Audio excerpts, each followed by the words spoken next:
দিবলৈ অনুৰোধ জনাইছোঁ জগত চন্দ্ৰ কলিতাদেৱক। অতিথি আৰু বঁটাপ্ৰাপ্তসকলৰ আসন গ্ৰহণ ইতিমধ্যে হৈ গৈছে। ডাঙৰ আগবঢ়োৱা মান পদখন পঢ়ি দিছোঁ। অনুষ্ঠানটো হ'ল পৰৱৰ্তী কাৰ্যসূচী চলাই দিবলৈ সন্মানীয় সভাপতি ডাঙৰীয়া মই মান পত্ৰ পঢ়োৱা পদক সাংবাদিক সম্বোধন জনাব দিলীপ নাথ, বিষ্ণুৰাম দাস আৰু আদৰণি কমিটিৰ বৰ মনত ভাল লাগিছে যে অভয়াপুৰীলৈ আহিছোঁ। বহুত আজি 5 বছৰ পিছত আহিছোঁ আৰু ইমান এটা ভাল অনুষ্ঠান, পাব্লিক অনুষ্ঠান, লোকেল মানুহ বহুত, অন্য জেগাৰ পৰাও আহিছে এই সংস্থাৰ মানুহ, ইমানখিনি জাৰ্ণেলিষ্ট, লোকেল লেভেলৰ জাৰ্ণেলিষ্ট মই লগ পাইছোঁ।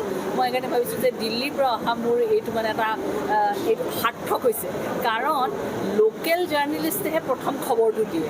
আমি সেই দিল্লীত যেতিয়া খবৰটো পাওঁ নহয়, প্ৰথম লাইনৰ সৈন্য কিন্তু লোকেল জাৰ্ণেলিষ্টখিনি, তেওঁলোকেহে চবতকৈ মানে ইম্পৰ্টেণ্ট কামটো কৰে।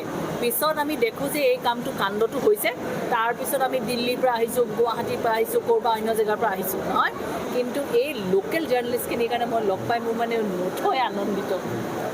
বাইদেউ, অসমৰ সংবাদ জগতক লৈ আপুনি কিমান আশাবাদী? অসমৰ সংবাদ জগত এইটো বৰ ডিফিকাল্ট কুৱেশ্যন। কথাটো হৈছে যে সাংবাদিক মানে এতিয়া মই দেখিছোঁ কমেও 16, 17, 18, 20টামান ইয়াত চাগে মানে মাইক আছে।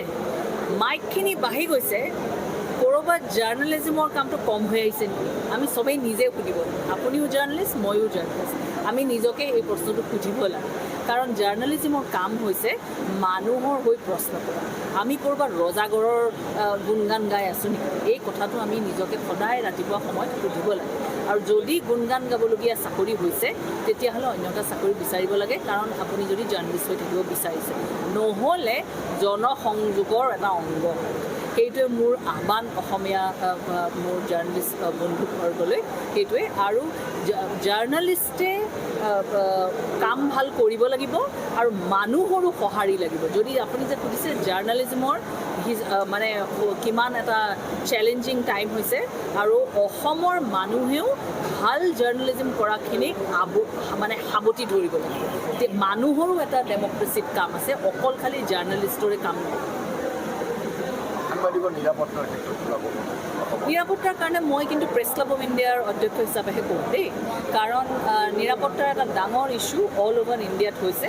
আৰু আমাৰ যিটো মেনিফেষ্টো আছিলে, সেই হিচাপত আমি কৈছিলোঁ যে জাৰ্ণেলিষ্টৰ সুৰক্ষাৰ কাৰণে আমি এটা লিগেল চেল বনাম বুলি, আৰু সেই লিগেল চেলৰ ওপৰত এতিয়া আমাৰ কাম চলি আছে।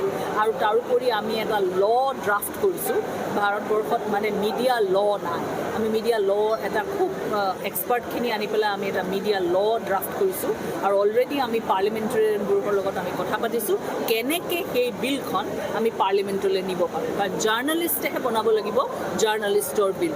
কোনোবা পলিটিচিয়ানে তেওঁলোকক প্ৰটেক্ট কৰিব পৰা কিছুমান ক্লজ দি পেলাই বনাবলৈ আমি মান্তি নহয়। আমি জাৰ্ণেলিষ্টৰ বডি হৈ আমি কামটো আৰম্ভ কৰিছোঁ। আৰু প্ৰেছ ক্লাব অফ ইণ্ডিয়াই কিয় কৰিছে? কাৰণ ভাৰতবৰ্ষৰ চবতকৈ ডাঙৰ প্ৰেছৰ অৰ্গেনাইজেশ্যন, 10,000তকৈ ওপৰত তাত মেম্বাৰ আছে। ভাৰতবৰ্ষৰ চবতকৈ ডাঙৰ পুৰণা অৰ্গেনাইজেশ্যন, 58 years হোৱা এটা অৰ্গেনাইজেশ্যন, আৰু দিল্লীত বহি থকা এটা অৰ্গেনাইজেশ্যন। সেই অৰ্গেনাইজেশ্যনটোৱে এতিয়া আমি গোটেইখিনিয়ে এক্সপাৰ্ট আনি আমি এটা মানে ড্ৰাফ্ট কৰিছোঁ। সেই ল'টো আমি কেনেকৈ পাৰ্লিমেণ্টলৈ নিব পাৰোঁ, সেইটো আমাৰ প্ৰথম মানে এটা ইম্পৰ্টেণ্ট কামৰ ভিতৰত আছে। আৰু 2 নম্বৰটো হৈছে কেনেকৈ এটা আমি লিগেল চেল বনাব পাৰোঁ, যি অসমলৈও আমি আনিব পাৰোঁ। আৰু কাৰণ জাৰ্ণেলিষ্টে কি কৰে, কাম চাম যেতিয়া প্ৰশ্ন কৰে চৰকাৰক, যোনে চাকৰিত ৰাখে পঠিয়াই দিয়ে, যেন তেওঁৰ পাৰ্চনেল এতিয়া মানে এটা প্ৰব্লেম। জাৰ্ণেলিজিমহে কৰিছে তেওঁ কামৰ কাৰণেহে এই প্ৰব্লেমটো হৈছে, কিন্তু সেই কামৰ সময়ত এমপ্লয়াৰে সহায় নকৰে। তেতিয়া আমাৰ নিচিনা বডিবোৰে সহায় কৰিব লাগিব। সেইকাৰণে এইটো আমাৰ এটা প্ৰচেষ্টা চলি আছে। অল অভাৰ ইণ্ডিয়াত এই কামটো আমি কৰিবলৈ চেষ্টা চলাই আছোঁ। প্ৰেছ ক্লাবৰ সৌজন্যত মোৰ মতে আমি আগবাঢ়িছোঁ, আৰু মোৰ মতে আমি সক্ষম। ৰজাগড়িয়াক প্ৰশ্ন কৰিলে, এতিয়া ৰজাগড়ে ওলোটাকৈ সাংবাদিকক প্ৰশ্ন কাটে, তেওঁৰ পৰিচয় সম্পৰ্কে সুধিছে, ক'ৰ পৰা এটা বেলেগ ধৰণৰ পৰিৱেশ দেখা গৈছে। ইয়াৰ পৰা আমি কি ক'ব পাৰিম? কি ধৰণৰ পৰিচয়? মোক যদি কোনোবাই মই যদি ৰজাঘৰীয়াক প্ৰশ্ন কৰোঁতে মোক যদি কোনোবাই সোধে তোমাৰ নাম কি, আৰু কোনোবাই যদি মোক সোধে যে তোমাৰ মানে যাৰ কাৰণে তুমি চাকৰি কৰিছা তোমাৰ এমপ্লয়াৰক মই ফোন কৰি তোমাৰ চাকৰি খাই দিম, মই তেতিয়া তেওঁক তথাপিও মই কিন্তু প্ৰশ্ন নুসোধাকৈ মই ঘূৰি নাহোঁ। মই কাৰণ কিয় সোধে এই বস্তুটো, আপোনাক অলপ চমকাবলৈ শিকায়, আপোনাক অকণমান মানে ভয় খুৱাবলৈ শিকায়। মই ডেম'ক্ৰেচিত আছোঁ, মই ক'ৰবাত তালিবান লেণ্ডত আছোঁ নেকি? মই ডেম'ক্ৰেচিত আছোঁ। মই প্ৰথম প্ৰশ্ন মোৰ কামেই সোধাটো, আৰু আপুনি যদি প্ৰশ্নৰ জবাব দিব পৰা নাই তাৰমানে আপুনি ক'ৰবাত ভয় খাইছে আৰু আপোনাৰ উত্তৰ নাই, সেইকাৰণে মোক আপুনি ইফালে সিফালে নিবলৈ চেষ্টা কৰিছে। মোৰ কাম হৈছে ফ'কাছড। মোক যদি কোনোবাই প্ৰশ্ন কৰিছে, মোক এজন শীৰ্ষ নেতাই অলপ দিন আগতে কৈছিলে যে তুমি মোৰ মানে বেয়া লেখা এইবোৰ মানে নেলেখিবা, প্ৰশ্ন নকৰা এইবোৰ নেলেখিবা। মই বোলো কোনটো ষ্টৰীত দিগদাৰ হয়? পলাবলৈ ওলাওঁতে মই ধৰিছোঁৱে, মই নহয় মোক ভৰি হৈ যাব লাগিব, এনেকৈ এৰি থৈ যাব নোৱাৰে। কাৰণ সেই ভয় কৰি পলাব পাৰিব লাগিব। পলোৱাজনেই জানিব তেওঁ ক'ৰবাত গৰ্বৰ কৰিছে। আপোনালোকক যদি এনেকৈ কোনোবাই প্ৰশ্ন কৰিছে তাৰ মানে তেওঁৰ ওচৰত আপোনাক হৈ বিভ্ৰান্তিত পেলাব খুজিছে। আপোনালোকে বিভ্ৰান্তিত নপৰিব, আপোনালোকে গোটেই সোপাই মিলি ধৰিব বোলে নহয় আমি যিটো প্ৰশ্ন সুধিছোঁ তাৰ জবাব দিওঁ, কাৰণ আপুনি জনপ্ৰতিনিধি।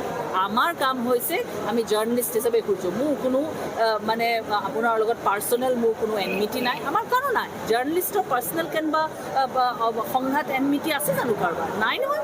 আমাৰ কামৰ কাৰণেহে সুধিছোঁ। আমি কিয় এই প্ৰশ্নবোৰ সুধিছোঁ? আমি মানুহৰ কাৰণেহে সুধিছোঁ। সেইকাৰণে মানুহৰ জনগণৰ ছাপোৰ্টটো জাৰ্নেলিজমত থাকিবই লাগিব, আৰু যদি অসমত নাথাকে তেতিয়াহ'লে জাৰ্নেলিজম নহয়।